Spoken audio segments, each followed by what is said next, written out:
22 अप्रैल की वो सुबह जब पहलगाम की वादियों में गोलियों की आवाज गूंज उठी, 26 मासूमों की चीखों से कश्मीर की हवा कांप गई और कई घरों से एक साथ सिंदूर मिट गया।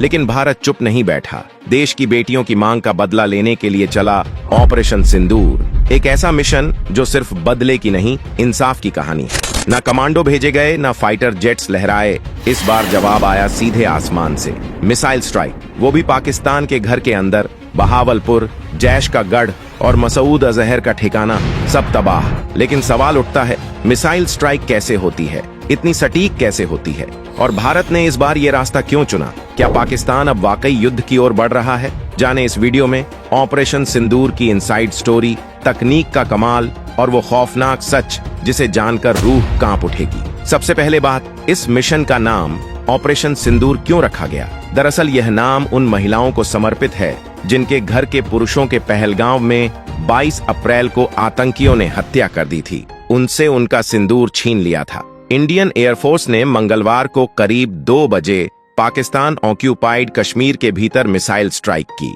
इस हमले में 7 शहरों के 9 आतंकी ठिकानों को निशाना बनाया गया। अब तक मिली जानकारी के मुताबिक इसमें 100 से ज्यादा आतंकी मारे गए हैं। दरअसल भारत ने जिन 9 ठिकानों को निशाना बनाया, उसमें से एक बहावलपुर भी था। इसी बहावलपुर में मसूद अजहर के आतंकी संगठन जैश ए मोहम्मद का हेडक्वार्टर था और इस हेडक्वार्टर को सुभान अल्लाह मस्जिद से चलाया जाता था। भारत ने हवाई हमले में इस मस्जिद को ही उड़ा दिया। ये वो आतंकी है जिसे साल 1999 में कंधार प्लेन हाईजैक होने के बाद भारत को छोड़ना पड़ा था। इस बीच फिलहाल बताया जा रहा है साहब कि कुख्यात आतंकी मसूद अजहर का ठिकाना खत्म कर दिया गया है और उस ठिकाने में मौजूद मसूद अजहर का पूरा परिवार भी खत्म हो गया है।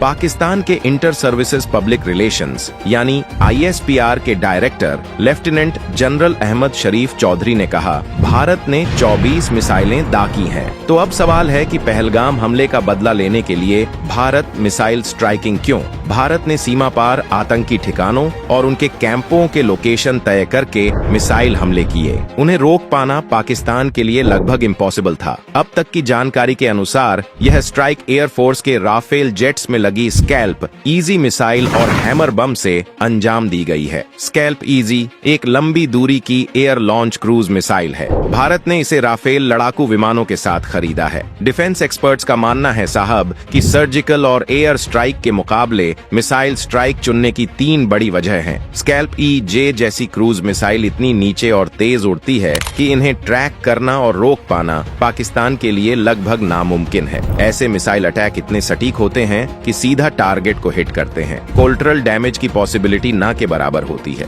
कोलेटरल डैमेज मतलब कोई आम नागरिक का नुकसान ना हो। ये मिसाइल अटैक को भारत की सीमा में रहकर लॉन्च किया जा सकता है। एयर स्ट्राइक में फाइटर जेट्स के शूट डाउन का खतरा होता है और सर्जिकल स्ट्राइक में कमांडोज के पकड़े जाने का, लेकिन मिसाइल स्ट्राइक में ऐसा कोई खतरा नहीं है। ORF के विवेक मिश्रा कहते हैं कि अब देश अपने सैनिकों को सीधे जंग के मैदान में तभी उतारते हैं जब मैदान पर उनकी जीत पक्की होती है। उससे पहले तक ताकतवर इलेक्ट्रॉनिक डिवाइसेस हथियारों की मदद से दुश्मनों के ठिकानों पर हमले किए जाते हैं। भारत ने भी वही किया। तो अब आगे क्या होगा? क्या भारत पाक में जंग छिड़ सकती है? देखिए, भारत ने भले ही आतंकी ठिकानों पर मिसाइल स्ट्राइक की है, लेकिन पाकिस्तान इसे एक्ट ऑफ वॉर बता रहा है। ऐसे में वो जवाबी कार्रवाई कर सकता है। हालांकि अभी यह कार्रवाई जंग का मोर्चा खोलने जैसी नहीं होगी। पाकिस्तान भी लिमिट में रहकर ही जवाबी कार्रवाई करेगा। लेकिन बात ये है साहब कि हमने तो उनके आतंकी ठिकानों पर हमला किया है, लेकिन वो तो सीधा हमारे मिलिट्री कैंप को टारगेट करेगा। अगर ऐसा हुआ तो फिर हालात कंट्रोल से बाहर हो जाएंगे और बात जंग तक पहुंच जाएगी। हालांकि विवेक मिश्र कहते हैं कि पाकिस्तान को इंटरनेशनल मॉनेटरी फंड ने रुपया देने से मना कर दिया है। उसकी माली हालत खराब है, इसलिए वो फिलहाल यह नहीं चाहेगा कि तनाव जंग में बदल जाए। वो जानता है कि जंग की नौबत आई तो उसके पास लंबे समय तक लड़ने के लिए गोला बारूद और पैसा दोनों ही नहीं है। खैर वो तो बाद की बात है। अभी फिलहाल वापस आते हैं जो करंट टॉपिक है उस पर, यानी मिसाइल स्ट्राइक की कैसे हुई पूरी प्लानिंग। देखिए, पहलगाम हमले के 11वें दिन 3 मई को दिल्ली में एक मीटिंग होती है। साउथ ब्लॉक में हुई इस मीटिंग में प्रधानमंत्री नरेंद्र मोदी, रक्षा मंत्री Rajnath Singh, army chief general Upendra Dwivedi, air force chief marshal Amarpreet Singh और navy chief admiral Dinesh Kumar Tripathi शामिल हुए। मीटिंग में तय हुआ कि पाकिस्तान और पीओके में आतंकी ठिकानों पर एक बार फिर एयर स्ट्राइक की जाएगी। इसी दिन प्लानिंग में शामिल अफसर साउथ ब्लॉक में शिफ्ट हो गए। 5 मई को हमले का प्लान पीएम मोदी को दिखाया गया। इसके साथ पहलगाम हमले के बदले के लिए ऑपरेशन सिंदूर को मंजूरी मिल गई। इसके बाद तीनों सेनाओं के चुनिंदा अफसरों की टीम बनाई गई। टीम को साउथ ब्लॉक में ही क्वारंटाइन किया गया। किसी को बाहर जाने या किसी से कांटेक्ट करने की इजाजत नहीं थी।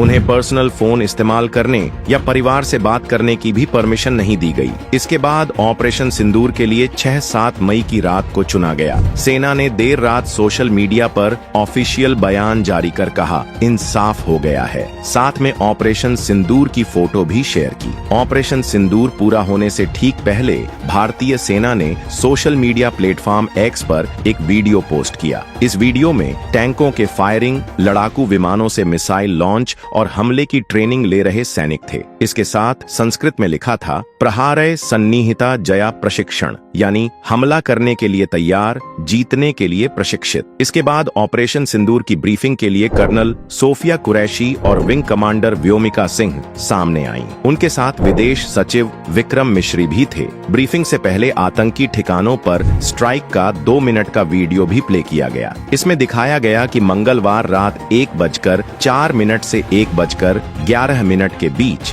यानी 7 मिनट में अपने टारगेट को कैसे अचीव किया गया। आपको बता दूं कि हमले के लिए भारत की खुफिया एजेंसी रॉ और नेशनल टेक्निकल रिसर्च ऑर्गेनाइजेशन ने 21 आतंकी ठिकानों के इनपुट दिए। इनमें से 9 सबसे अहम टारगेट चुने गए। एनएसए अजीत डोभाल ने तीनों सेनाओं के चुनिंदा अफसरों की टीम बनाई थी। उन्हें ब्रीफ किया गया कि ऑपरेशन का मकसद आतंकी संगठन जैश-ए-मोहम्मद और लश्कर-ए-तैयबा की टॉप लीडरशिप को निशाना बनाना है। एयरफोर्स ने साहब जिन 9 आतंकी ठिकानों को निशाना बनाया, उसमें 4 पाकिस्तान में और 5 ठिकाने पाकिस्तान के कब्जे वाले कश्मीर में थे। सेना ने साफ किया कि ऑपरेशन के दौरान पाकिस्तानी सेना को निशाना नहीं बनाया गया। ऑपरेशन का मकसद दुनिया को मैसेज देने के लिए था कि भारत अब आतंकवाद पर सिर्फ बयानबाजी नहीं करेगा, सटीक और असरदार मिलिट्री एक्शन से जवाब देगा। बाकी आपको यह लगता है साहब अपनी दुनिया का, कमेंट में जरूर बताइएगा। वीडियो अगर आपको पसंद आई है तो इसे लाइक और शेयर जरूर करें और जाते जाते चैनल को सब्सक्राइब करना बिल्कुल ना भूलें। Thanks for watching.